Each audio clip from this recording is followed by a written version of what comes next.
আসসালামু আলাইকুম বন্ধুরা, কেমন আছেন? আশা করছি সবাই ভালো আছেন। আজকে রেসিপি হচ্ছে ঝরঝরি খিচুড়ি। বাইরে ঝমঝম করে বৃষ্টি হচ্ছে, তো ওই জন্য ছোটো পিসি এসেছিল বাড়িতে, ওই জন্য বলেছিলাম যে হাঁসের মাংস আর ঝরঝরি খিচুড়ি বানাতে। তো হাঁসের মাংস রেসিপিটাও দেওয়া আছে, গিয়ে প্লিজ একটু দেখে নেবেন।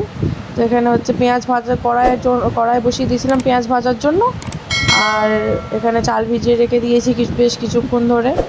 তো ওর মধ্যে তেল দিয়ে আবার কড়াইয়ের মধ্যে তেজপাতা আর পেঁয়াজ দিয়ে দিয়েছি আবারও ভাজার জন্য। এই যে ভালোভাবে ভেজে নিতে হবে, ভেজে নিয়ে দিতে হবে মুগ ডাল। খিচুড়িটা, ঝরঝরে খিচুড়িটা আজকে হবে মুগ ডাল দিয়ে। তো পেঁয়াজ, তেজপাতা আর ওই মুগ ডালটা দেওয়ার পরে একসাথে বেশ কিছুক্ষণ ভেজে নিতে হবে নেড়েচেড়ে। তো হাঁড়ির মধ্যে দিয়ে দিচ্ছি তেল, এখানে গোটা গরম মশলা দিয়ে দিয়েছি, তেজপাতা আর যে চালটা ভিজিয়ে রাখা ছিল সেটা দিয়ে দিচ্ছি। অল্প অল্প করে দিয়ে দিতে হবে, হাত দিয়ে জলটাকে ঝেড়ে ঝেড়ে। তো জলটা ঝাড়া হয়ে গেলে চালগুলো দেওয়া হয়ে গেছে, তো ভালো করে নেড়ে ছেড়ে নিতে হবে চালগুলো। তবে সামান্য গায়ে লেগে যাচ্ছিলো বলে সামান্য জল দিয়ে দিয়েছে পিসি।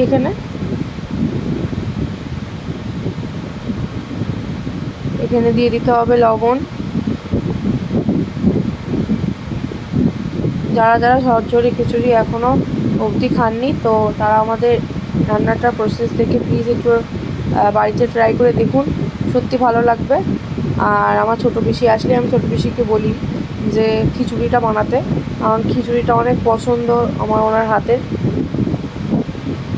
তো এখানে এই যে হলুদ দিয়ে দিয়েছে, গুঁড়ো লঙ্কা দিয়ে দিয়েছে, সব মশলাগুলো দেওয়ার পরেও আবার ভালো করে নাড়িয়ে চাড়িয়ে নিতে হবে। এটা এখানে দেখছে পিসি যে চালগুলো গলেছে কিনা।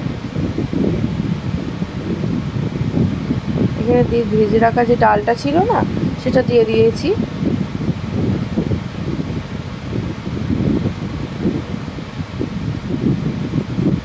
তো যারা যারা আমাদের ভিডিওটা দেখছেন প্লিজ একটু সাবস্ক্রাইব করে দেবেন, আর যারা সাবস্ক্রাইব করেছেন তারা একটু শেয়ার করে দেবেন, আর লাইক করবেন আর কমেন্ট করবেন আমাদের রান্না কীরকম হচ্ছে।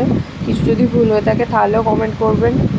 এই যে আবার হচ্ছে ঝরঝরে খিচুড়ি বানানোর জন্য জলটা কিন্তু ভালোভাবে মেপে দিতে হবে, যাতে বেশি না হয়ে যায়। তো এখানে আমাদের প্রায় রেডি। ঢাকনা দিয়ে চালটাকে গলতে দেওয়া হয়েছিল, দেখা যাক। হ্যাঁ, আমাদের ready. Thank you for watching.